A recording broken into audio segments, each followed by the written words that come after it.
Hola, soy Tito Robert y te doy la bienvenida a el módulo número 1, semana 4 de nuestro entrenamiento de candidatos a misioneros.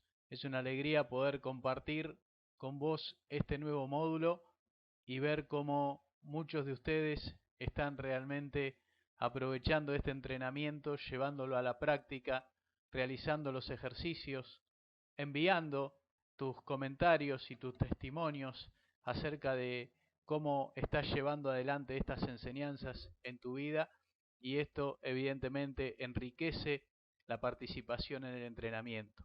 Te animo a hacerlo si todavía no lo estás haciendo, así también podemos acompañar a muchos más que están tomando este entrenamiento con mucha seriedad y están volcando en sus vidas cada uno de los ejercicios que les proponemos, y de esta manera están logrando resultados hermosos en su vida diaria.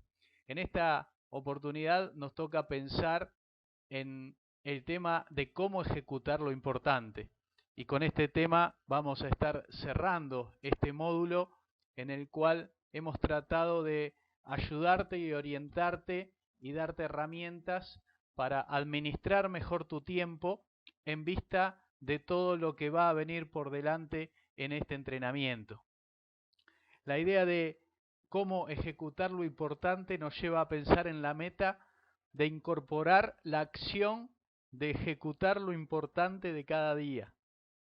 Que nosotros podamos llegar al hábito de que las cosas importantes de cada día realmente sean ejecutadas, y de esa manera nosotros podamos ir construyendo el proyecto misionero que Dios tiene preparado para nuestra vida. Vamos a pensar en cómo hacer que lo importante suceda. Quiero compartirte varios principios, algunos de la palabra de Dios y otros que nacen del sentido común, acerca de cómo podemos hacer que lo importante suceda en nuestra vida. Quiero en primer lugar invitarte a leer el versículo número 5 del capítulo 10 de Mateo, donde dice que a 12 envió Jesús, dándole instrucciones diciendo: no vayan por camino de gentiles, ni entren en ciudad de samaritanos. El primer concepto que yo quiero compartir con vos para hacer lo que es importante cada día es enfocarte en lo que es crucialmente importante. Enfocarte en lo que es crucialmente importante. Tenemos que aprender a diferenciar lo importante de lo crucialmente importante.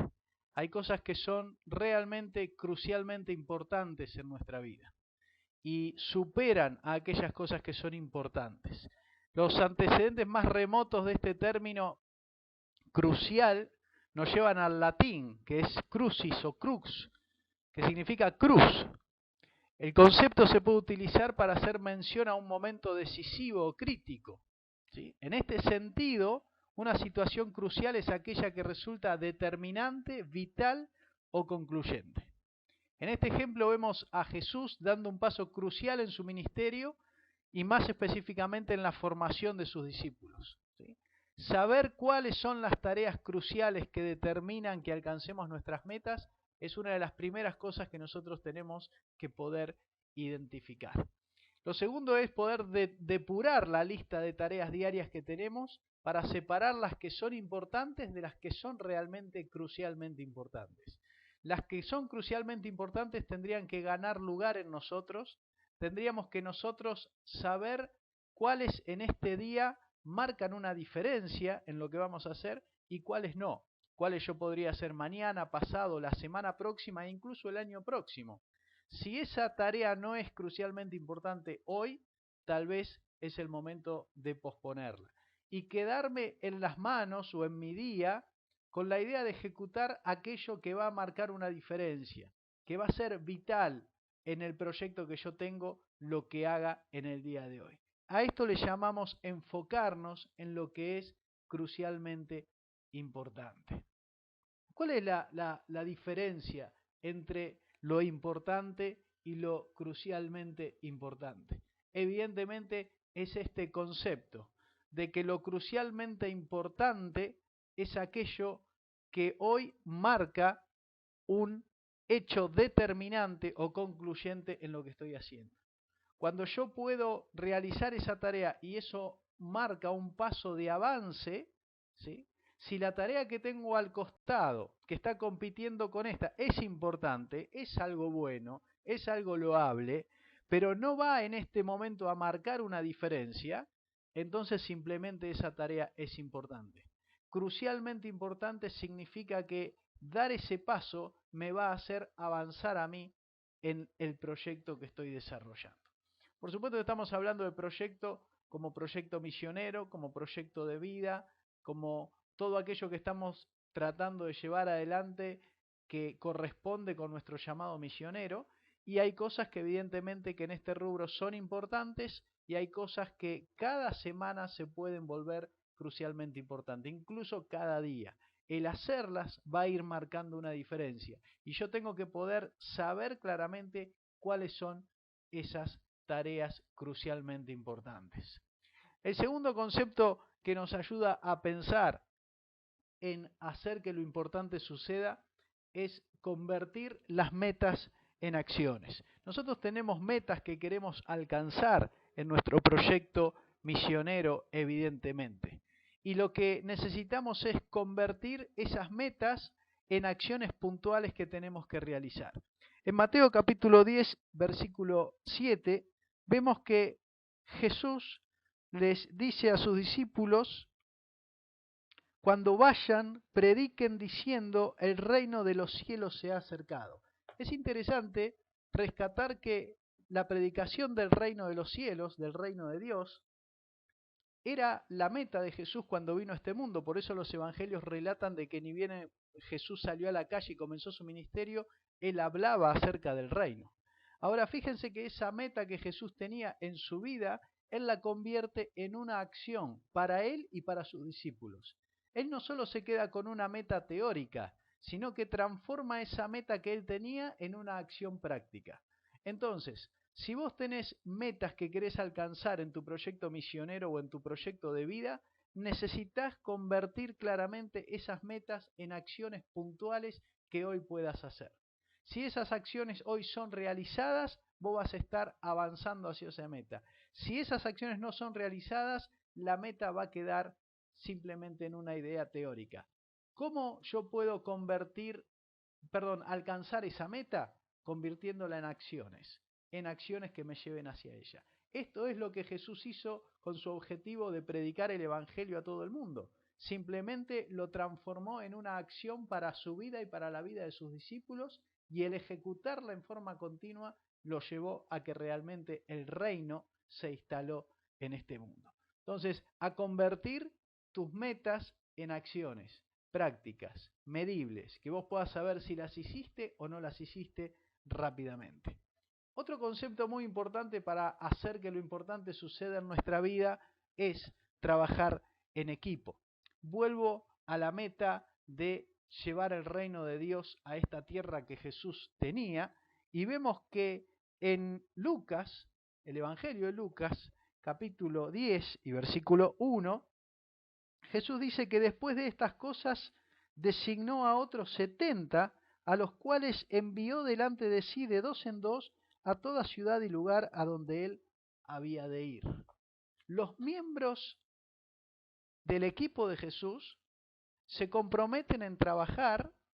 Jesús responsabiliza a ellos de la tarea, los desarrolla para hacerla, porque él les enseñó cómo hacerla, pero él, fíjense, que termina involucrando a todo un equipo en la realización de esa meta.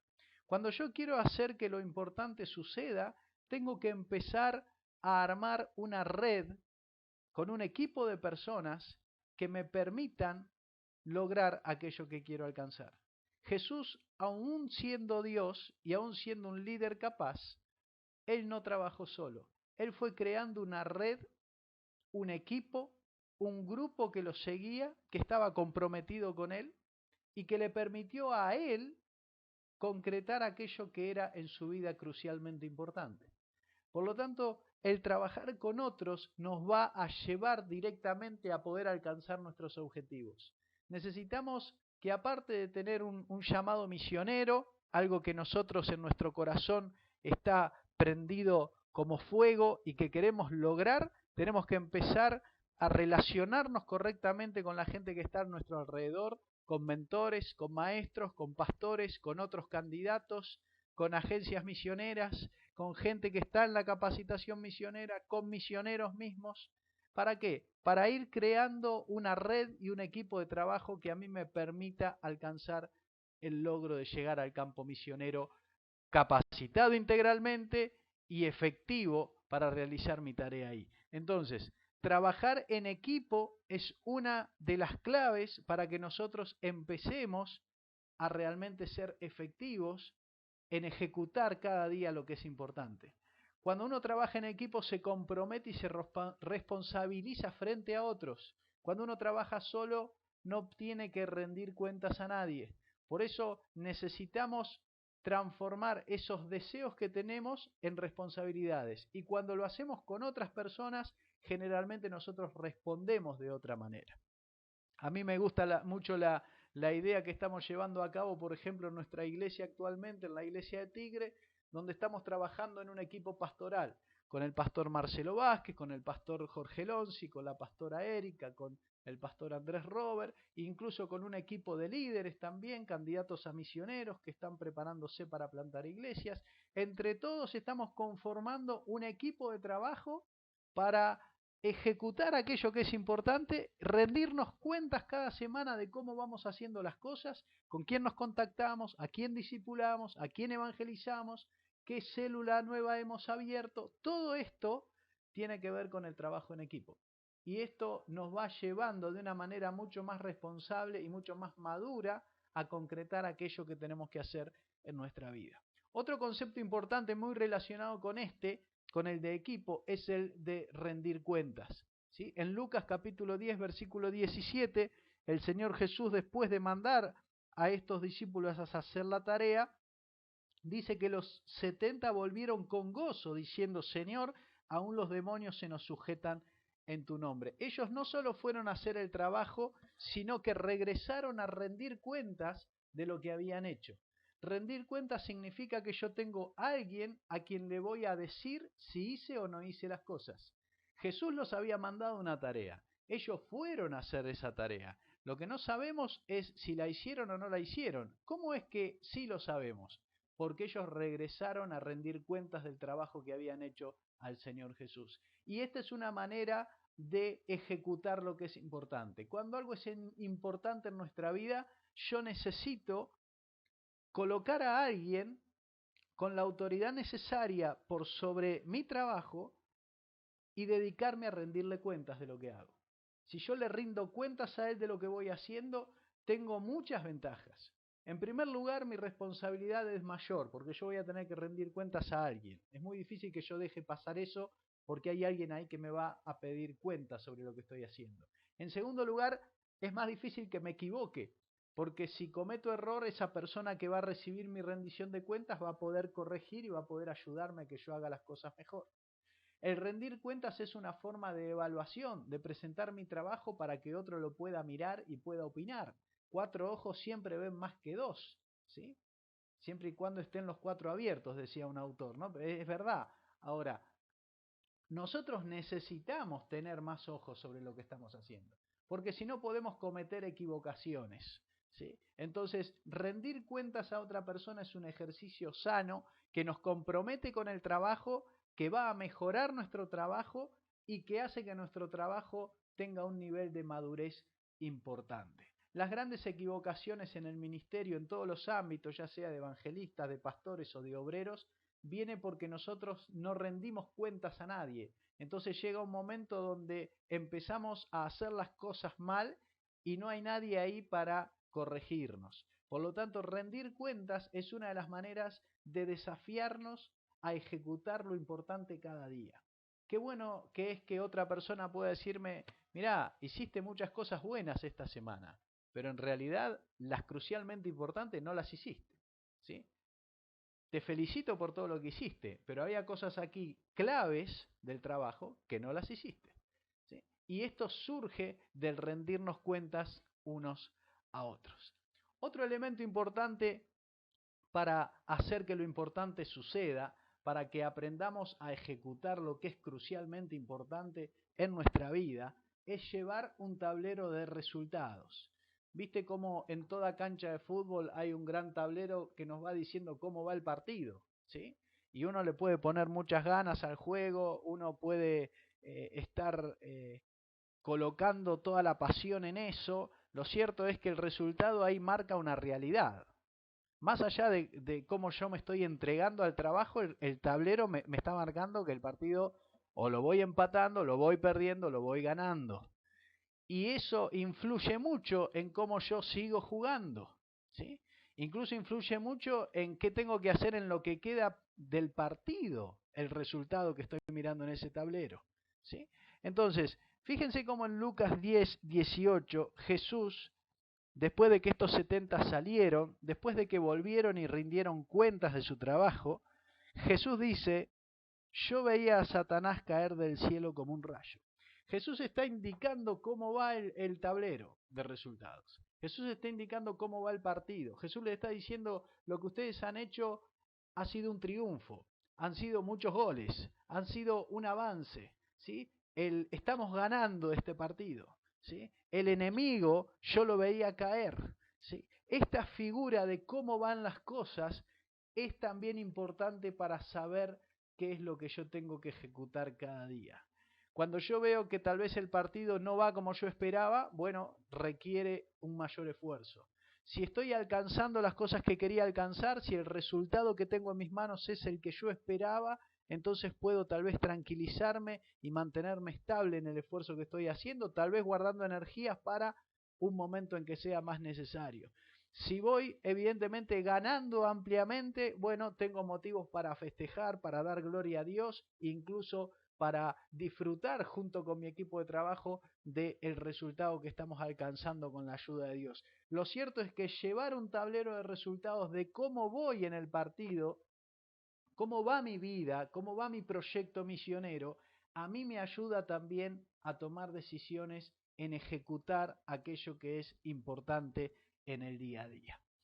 Y una forma más en que nosotros podemos pensar sobre este tema, ya para empezar a cerrarlo en forma completa, lo referente a la administración del tiempo, yo quiero compartirte este cuadro, que es una forma en que nosotros podemos empezar a visualizar, ¿sí?, cómo estamos parados frente a lo que hacemos cada día.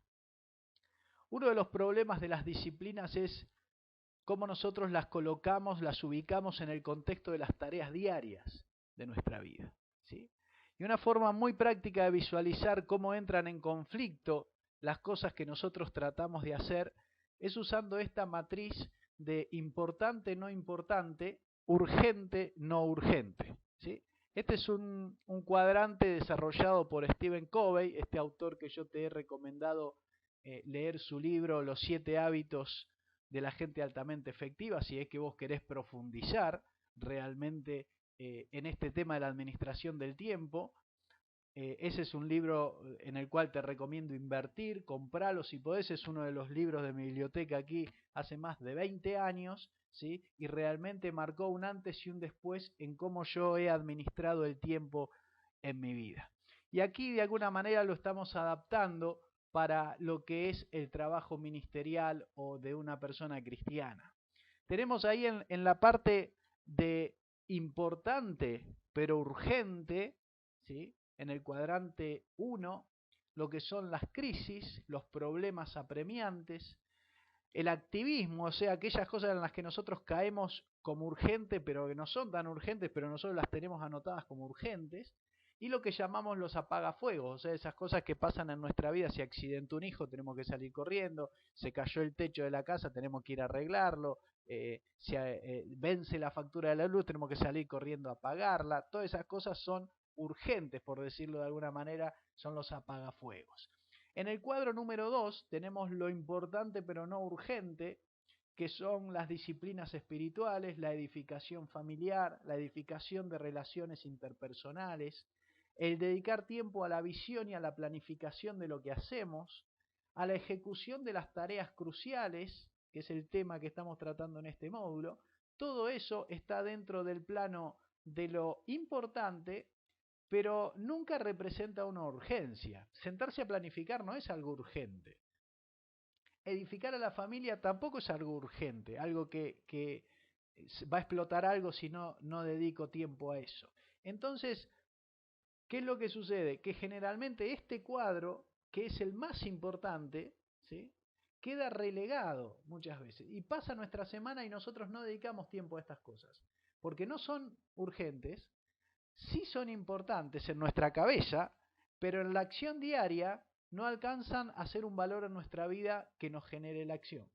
Entonces, es uno de los sectores descuidados en nuestra vida, cuando en realidad, como vamos a ver más adelante, tiene que ser el mayor espacio de tiempo dedicado en nuestra vida. El cuadrante 3 es lo no importante, ¿sí?, y urgente. Interrupciones, hay que atenderlas, suena el teléfono, suena el celular, llamados, reuniones sin significado, lugares donde tenemos que ir, no sabemos bien por qué vamos, a veces vamos por cumplir, ¿sí? No puedo dejar de ir, ¿es importante? No, no es importante, pero me comprometí a ir. Actividades personalistas, cuando yo me centro mucho en mí mismo y hago cosas para mí que en realidad las coloco como urgentes, pero no son tan importantes, pero como para mí es muy importante, paso a relegar todo lo otro y se convierte en una actividad personalista. Ausencia de metas o planes, ¿sí?, no es urgente, no es importante, ¿sí?, pero la ausencia de las metas y los planes aquí ocupan un lugar importante en mi vida y me quitan la posibilidad de usar bien mi tiempo. Relaciones superficiales, aquellas relaciones que mantengo pero que en realidad no están colocando valor a mi vida. Y por último, el cuadrante número 4, donde está lo no importante y lo no urgente, ¿sí? Aquí están las trivialidades, los rodeos que nosotros damos para hacer ciertas cosas, los placeres que a veces nos damos, que no tienen nada de malo, pero a veces simplemente nos hacen perder dinero, tiempo e incluso enfoque en lo que tenemos que hacer, conversaciones improductivas, dependencia de otro, no poder decirle que no a las otras personas, ¿sí?, incompetencia, tardar mucho tiempo en hacer alguna cosa. Esto no es urgente, tampoco es importante, pero yo tardo mucho en hacerlo y evidentemente ahí se pierde mi tiempo. Estas evidentemente son cuadros que nos permiten identificar dónde está lo importante de nuestra vida y dónde está lo no importante. E incluso poder llegar también adentro de lo importante, definir lo que es las tareas cruciales, las crucialmente importantes, que son las que estamos centrándonos en este módulo. Ahora, vamos a pensar en las definiciones de estos cuadrantes. Lo urgente. Lo urgente es lo que requiere acción inmediata, genera presión, es altamente visible u obvio, ¿sí?, y produce nuestra reacción inmediata. Lo importante. Depende de nuestras metas establecidas. La actividad requiere importancia de acuerdo a nuestro esquema de valores y de prioridades. Este es uno de los puntos importantes del cuadro, ¿sí? Lo urgente, lo no urgente, perdón, e importante, ¿sí? Esto es, lo que no ocurre espontáneamente, necesita disciplina, necesita una definición clara de acciones, de día, de hora, de ejecución para ser concretadas. ¿Por qué? Porque no es urgente. Nunca va a aparecer esto como algo que yo tengo que realmente hacer o va a pasar algo grave. Nada grave va a pasar. Tal vez va a pasar algo grave a largo plazo. ¿Por qué? Porque las cosas importantes no fueron desarrolladas. Esta es el área donde nosotros más tenemos que hacer hincapié, donde nosotros necesitamos concentrarnos y donde nosotros necesitamos empezar a desarrollar y a ejecutar las tareas cruciales de nuestro día. Vamos a visualizar un poquito nuestro ministerio, ya que esto nos permite mirar varios aspectos en cuanto a este cuadrante que hemos aprendido a usar. En primer lugar, visualizar nuestro ministerio en este cuadrante que hemos aprendido nos permite analizar el uso del tiempo, entender en qué yo hago las cosas. Si nosotros, por ejemplo, completamos como yo te propuse en uno de los ejercicios anteriores que vos completes desde que te levantás hasta que te dormís, cómo usás tu tiempo. Ahí vos vas a poder ver cuáles son, podrías tomar este cuadrante y empezar a ver cuáles son tareas importantes y urgentes, cuáles son importantes y no urgentes, cuáles no son importantes y no son urgentes, ¿sí? Y empezar a delinear a ver cómo vos usás tu tiempo y cuánto corresponde a cada cuadrante. Y te vas a empezar a dar cuenta tal vez por qué en muchas áreas no has avanzado, ¿sí? Porque hemos pasado tal vez mucho tiempo en cuadrantes que no son importantes, no son relevantes para la vida de uno. Un líder efectivo, un obrero efectivo, un misionero efectivo va a tratar de hacer que el cuadrante 2, ¿sí? El cuadrante 2 domine su tiempo. Que la mayor parte del tiempo él lo pase en ese cuadrante 2. Cuanto más parte de tu tiempo vos puedas pasar en el cuadrante 2, más resultados vas a ver a largo plazo en tu vida, en tu familia y en tu ministerio. Y esto es clave que lo puedas desarrollar y esto es clave que lo puedas medir, ¿sí? Semana a semana, mes tras mes, sin volverte un paranoico del uso del tiempo, pero sí mirando cómo estás usando el tiempo. Porque el tiempo es el mayor recurso que Dios te ha dado para administrar dentro de tu mayordomía cristiana. Y la forma en que vos lo utilices va a marcar la diferencia, por ejemplo, en cuántos años vas a estar en el campo misionero. Hay algunos de ustedes que van a estar en el campo misionero en 2 años y otros van a estar dentro de 10 años, ¿sí?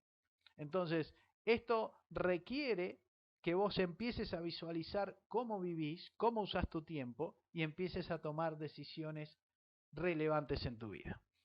Un líder efectivo va a tratar de eliminar o pasar el menor tiempo posible en los cuadrantes 1, 3 y 4, ¿sí? El cuadrante 1 no va a ser el dominador porque estamos planificando el tiempo para usarlo correctamente. Entonces, cuando el cuadrante 1 es el que domina, evidentemente es porque nosotros no estamos gastando el tiempo en planificar correctamente ciertas cosas y por eso vivimos corriendo de un lado para el otro todos los días. Y finalmente, cuando nosotros pasemos tiempo en el cuadrante 2 e incorporemos la idea de visión, de planificación, lo que yo te enseñaba en uno de los módulos anteriores, de ir 15 minutos por la noche a un lugar tranquilo y planificar el día siguiente, qué es lo que vas a hacer en el día siguiente, ¿sí? Cuando nosotros hagamos eso y nos dediquemos a esa tarea, vamos a estar previniendo muchas actividades en el cuadrante 1. Vamos a estar eliminando crisis, vamos a estar eliminando problemas, vamos a estar eliminando activismo, vamos a estar previniendo apagafuegos, ¿sí? Que generalmente aparecen en nuestra vida porque nosotros no hemos planificado correctamente el futuro, ¿sí? Cuando nosotros dedicamos, invertimos tiempo en el cuadrante 2, vamos a ver cómo de una manera paulatina empiezan los otros cuadrantes a desaparecer de nuestra vida. Por supuesto siempre hay urgencias, por supuesto siempre hay algo que vamos a tener que contestar, algún llamado, ¿sí? Pero ustedes van a poder ver cómo esos cuadrantes empiezan a perder peso, ¿sí? Y nosotros empezamos a pasar más tiempo en el cuadrante 2, ¿sí? Desarrollando aquellas cosas que realmente son importantes. Estas son algunas de las cosas que Dios quiere hacer con tu vida a través de administrar mejor el tiempo. Y esta administración disciplinada del tiempo evidentemente va a dar su fruto, ¿sí? La disciplina genera un fruto en nuestra vida. El uso que hacemos del tiempo va a traer un fruto claro en nuestra vida. En el libro de Hebreos, en el capítulo número 12, ¿sí? Hebreos capítulo 12 y versículo 11, nosotros tenemos una linda enseñanza acerca del fruto y la disciplina. Hebreos capítulo 12 y versículo 11, si lo tenés ahí a mano, dice: al momento ninguna disciplina parece ser causa de alegría, sino de tristeza, pero después da fruto apacible de justicia a los que por medio de ella han sido ejercitados, ¿sí? Dios usa las disciplinas de nuestra vida. Dios usa las disciplinas en nuestra vida para que ejercitados en ellas nosotros podamos crecer personalmente y demos también como fruto personas para Cristo. Pablo habla en Romanos 16:5, saluden a Epeneto, que es el primer fruto de Acaya para Cristo. La disciplina del apóstol Pablo en el uso de su tiempo y en el uso de las cosas que eran crucialmente importantes, como por ejemplo compartir el evangelio con una persona, como por ejemplo discipular a una persona, traía continuamente en la vida de Pablo fruto de gente que conocía a Cristo.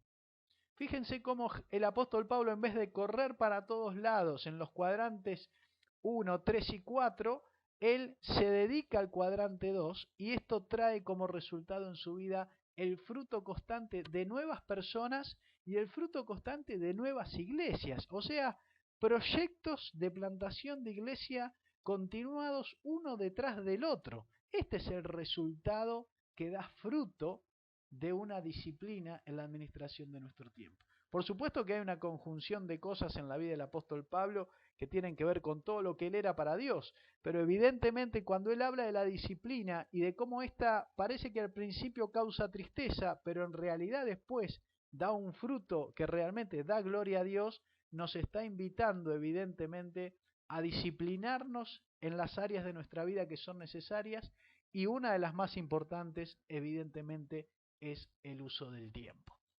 ¿Cómo nosotros podemos evaluar qué está pasando con nuestra vida y con nuestro ministerio en relación a ejecutar lo que es importante? La pregunta crucial es esta que vos tenés delante de tus ojos en este momento. ¿Quiénes están siendo bendecidos, convertidos, ayudados, discipulados, enseñados o desarrollados por nuestro ministerio personal? Para decirlo más simple todavía, ¿a quién has bendecido esta semana? ¿Hay alguna persona que aceptó a Cristo esta semana por tu trabajo? ¿Ayudaste a alguien esta semana? ¿Serviste a alguien? ¿Enseñaste palabra de Dios a alguna persona? ¿Discipulaste a alguien? ¿Tenés un discípulo? ¿Tenés un hombre? ¿Lo estás discipulando semanalmente? ¿Seriamente? ¿Has desarrollado otras personas en tu ministerio? ¿Quiénes son? Si vos podés contestar esta pregunta y decir, sí, acá hay un resultado, ¿sí? Evidentemente es porque vos de alguna manera estás concretando ejecutar aquello que es importante. La persona que no puede ejecutar lo importante no tiene muchas respuestas a esto, ¿sí? Si yo te pregunto cuál es el resultado de tu llamado misionero hoy, ¿sí? Evidentemente tiene que ver con si has ejecutado lo que es crucialmente importante. Si en este entrenamiento estás aprendiendo qué es lo crucialmente importante para tu proyecto misionero, bienvenido sea a poner en práctica esas cosas, porque dentro de un tiempo vas a ver un fruto, evidentemente, en tu proyecto misionero también. Esta es la manera en que nosotros podemos evaluar con una simple pregunta si el uso del tiempo que estamos dando a nuestra vida está realmente enfocado en aquellas cosas que son importantes. Por eso este módulo te invita a aprender a ejecutar lo crucialmente importante, cómo ejecutar lo importante en tu vida, para que de esa manera vos estés colocando ladrillo sobre ladrillo en tu proyecto de vida o tu proyecto misionero y eso en un momento se convierta en una realidad para vos y para Dios. Quiero, antes de terminar, darte algunos pasos cruciales para candidatos a misioneros. Al hablar de la administración del tiempo, también queremos tocar cercano, aunque después lo vamos a ver de una manera mucho más extensa, algunos pasos cruciales que tienen que ver con candidatos a misioneros en relación a cómo vos ejecutás lo importante en tu vida. ¿Cuáles son los pasos que un candidato a misionero tendría que ir dando y en los cuales en el ejercicio, por ejemplo, te desafío a que vos contestes cómo vas en cada uno de ellos, cómo crees que estás dando pasos en estos componentes, en estos pasos cruciales? Uno de ellos es un llamado firme. Un candidato tiene que tener un llamado firme. Estos elementos son elementos de los cuales habla Jonathan Lewis. En este módulo te estamos dando también un escrito de Jonathan Lewis muy rico, muy hermoso, que está también en su sitio web ccmt.com.ar, donde vos lo podés leer ahí. Aquí te lo damos también en PDF para que veas con qué claridad Jonatán muestra cuáles son los pasos que un candidato tiene que ir dando para poder ser un misionero. Y el primero es un llamado firme. Un llamado firme. ¿Cómo vos estás trabajando para tener una convicción completa de tu llamado y una decisión firme a futuro, ¿sí?, de que nada ni nadie te va a detener en concretar tu proyecto misionero? Otro paso crucial es una ocupación que dominás, algo que vos sepas hacer con lo cual vos puedas trabajar en forma continua, ¿sí? Los misioneros generalmente necesitan, a veces porque el país que los va a recibir no los puede recibir como misioneros, los tiene que recibir con una ocupación, pero es bueno que vos puedas dominar alguna ocupación, algo que te sirva en el campo misionero, incluso para trabajar secularmente, para conectarte con la sociedad donde vas a trabajar, para sostenerte vos mismo en el campo misionero y no tener que depender tanto de ayudas externas. Todo esto es importante para cuando vos vayas al campo misionero. Otro paso importante es un ministerio desarrollado. Por ministerio hablamos de que vos tenés que saber contactar a una persona, relacionarte con la gente, saber evangelizar a una persona, guiarla a Cristo, saber discipularla, hacer de él un líder, formar un grupo, una célula, un grupo pequeño de hermanos ganados por vos. Esto es saber desarrollar el ministerio. Básicamente, cuando vayas al campo, esto es lo que vas a tener que hacer: relacionarte, evangelizar, discipular, formar un grupo pequeño, capacitar un líder y poder dejar ese grupo funcionando. Este es un paso que vos tenés que aprender a dar y que incluso lo podés empezar a aprender a practicar ahí mismo donde estás en el día de hoy. Otro paso crucial para un candidato es una iglesia que te acompañe. Si no estás en una iglesia que te está acompañando en tu llamado misionero, bueno, sentate con tu pastor, charlalo con él, pero necesitas una iglesia que te acompañe, que te apoye, que te respalde en tu llamado misionero para que vos puedas salir al campo misionero apoyado por una congregación que esté detrás tuyo. Otro paso importante es una agencia que te acompañe. Ir contactándote con lugares, ya sea de tu denominación, ya sea fuera de tu denominación, pero que tengan los elementos claves para que vos puedas saber cómo llegar a un campo misionero, por ejemplo, complejo, ¿sí? Si vas a ir al barrio de al lado, bueno, no hay mucha complicación, pero si vas a ir a otro país, a otro idioma, a otra cultura, evidentemente vas a necesitar la compañía de gente preparada para hacerte llegar al campo misionero. Y finalmente, una formación misionera, ¿sí? Esto que estás haciendo ya es un entrenamiento misionero, pero vas a tener que en algún momento meter el pie en el acelerador, ¿sí? Invertir tu tiempo, tu esfuerzo y tu dinero para tener una formación misionera mucho más completa que te permita ser efectivo en el campo. Estos son algunos de los pasos que podés empezar a dar y en los cuales vos podés pensar cómo estoy ejecutando lo importante en cada uno de estos pasos. En el ejercicio que te propongo para este módulo, ahí vas a poder trabajar un poco más este tema, vas a poder leer una ampliación de estos puntos que Jonatán nos comparte y también vas a poder hacer un ejercicio para analizar cómo estás ejecutando lo importante en cada uno de estos puntos.